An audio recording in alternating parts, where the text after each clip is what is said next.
Sal Licata here back on the fan. It is my pleasure to be joined by Drew McIntyre right now. And Drew, of course, on the road to WrestleMania Friday night, March 25th, Barclays Center, SmackDown. You can get tickets right now. They're available at SeatGeek. And you can check out Drew in the main event taking on Roman Reigns for the Universal Championship. Brock Lesnar also be in the house. And of course, Drew, as we said, the road to WrestleMania, which is the biggest night or two nights now for you guys.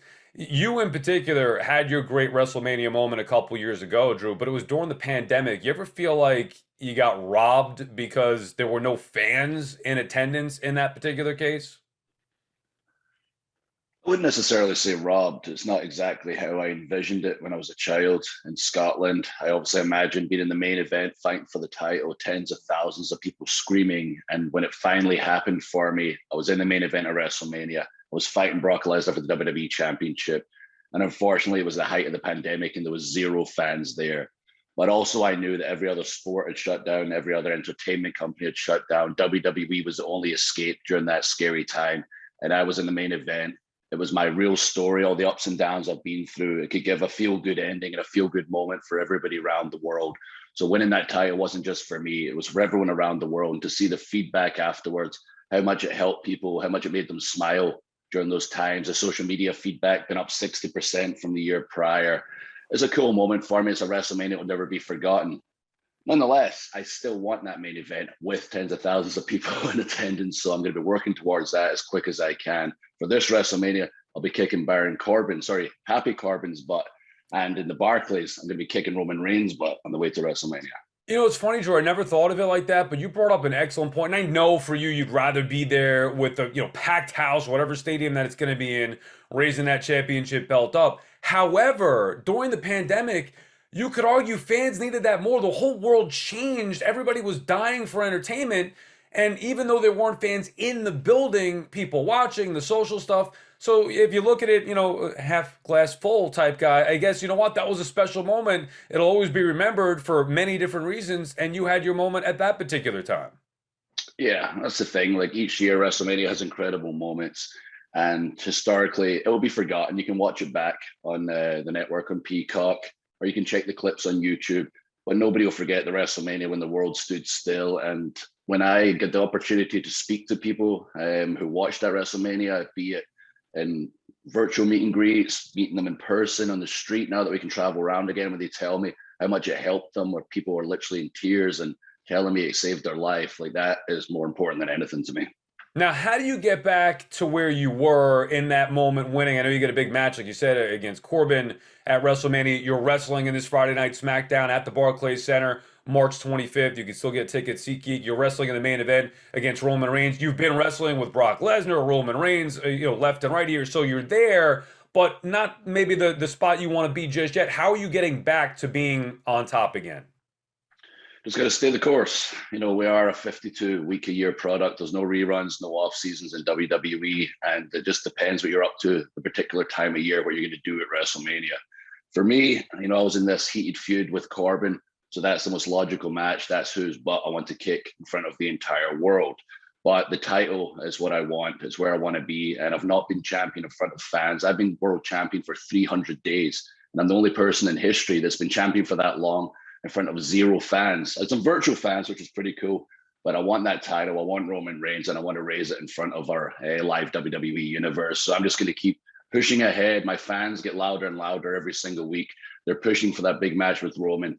And Barclays, it's not going to be televised. It's going to get a sneak preview of what that might look like. Yeah, it's going to be a tremendous night, Friday, March 25th. As we said, at the Barclays Center, Brock Lesnar will be on hand, but of course, Drew taking on Roman Reigns for the Universal Championship. What do you think of the two nights with Mania? I mean, that changed forever with the pandemic. From a fan's perspective, somebody growing up watching WrestleMania 1 or WrestleMania 3 or 5 or 6, I love the one night event, but I know that it's huge for the company. Why not make it two nights? As a performer, how do you feel having it split up into two nights? I prefer it over two nights personally. It started with WrestleMania 36 when I won the title, just to give everybody a weekend escape, a Saturday and Sunday at the height of the pandemic. But we continued it on. And realistically, if you're watching WrestleMania, it's an amazing spectacle, the greatest spectacle as far as I'm concerned, but it is long. Like there's these amazing matches and it can be 7 hours long. And if you're watching it on TV. You know, it's amazing from beginning to end. It gives you 7 hours of entertainment, but you get a little tired. You know, halfway through, you get towards those main events. You're live in attendance. Imagine being in the crowd for that long, try to keep your energy up. I love the idea that it's split into 2 nights. It gives you an entire weekend. You can check out all the meet and greets during the day, the WWE Superstore during the day, interact with your fellow WWE fans during the day, check out WrestleMania one night, and the next day when you're talking about it, it's not like, God, it was so good last night, I wish I could do it again. It was, hey, we can do it again with an entire weekend of WWE, an entire weekend of WrestleMania. Myself, as a super fan that took it too far, you know, I love that.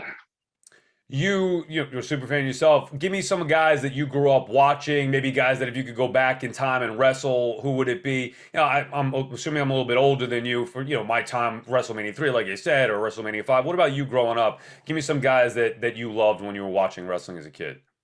Yeah, I think I'm just right after you. It's about WrestleMania 7, 8 are my earliest memories. I was a big Bret the Hitman Hart fan growing up. All my friends loved, Hulk Hogan, the Ultimate Warrior, the larger than life, kind of muscled up guys. I was always drawn to Bret. For some reason, as I got older, I understood why. He was such an incredible in-ring storyteller that even as a child, his in-ring performances captivated me the same way as my cartoons and television shows would at the time.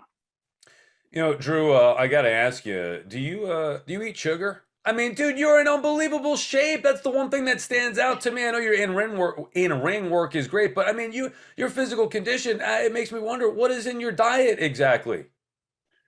Lots and lots of food. I had this conversation with one of the guys at the show on Sunday, and they were just grilling me like, "Come on, what's your secret? What are you taking?" And I'm like, honestly, I just started eating a lot more. I've always had an extremely high metabolism.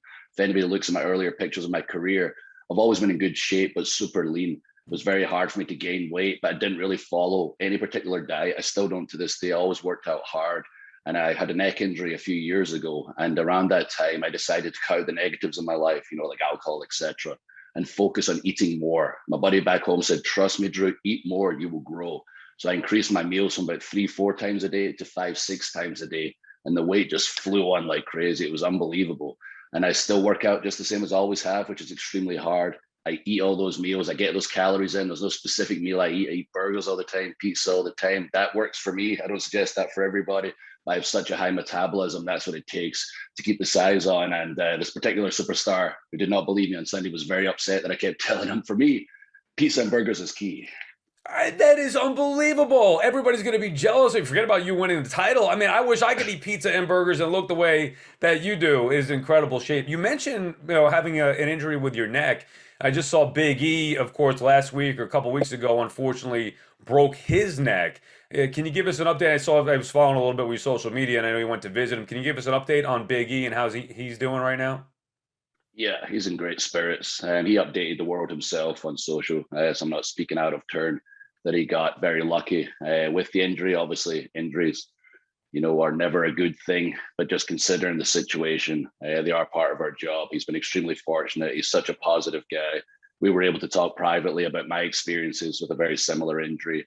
And when the time's right, Big E returns, it's going to be an incredible reaction. This is an incredible guy who has been champion before, but didn't quite reach the level he wanted to, much like myself. So I'm looking for my moment down the line where I really hit that next level. And I believe when Big E returns, he's going to return at that next level. The crowd already are ready for his return.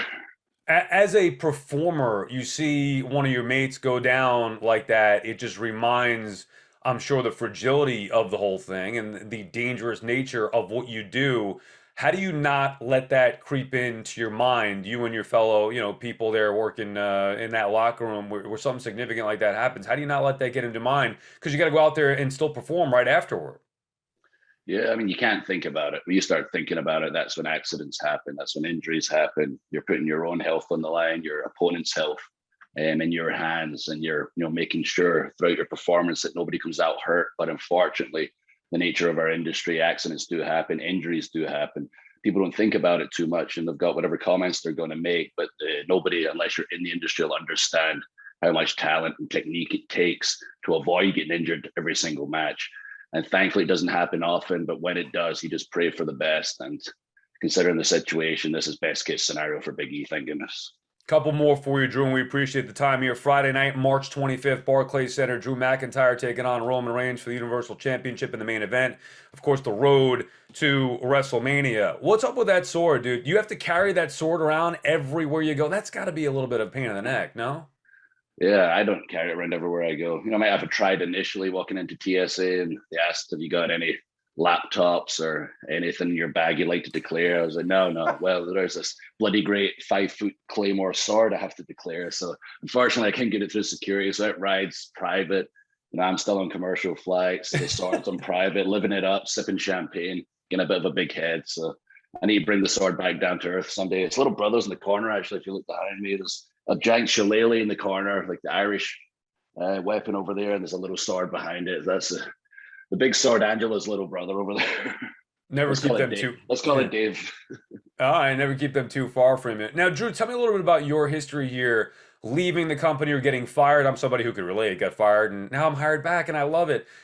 What do you learn? I know what happened for me. What did you learn in that experience when you were let go, and then now obviously being brought back? How much better did that make you?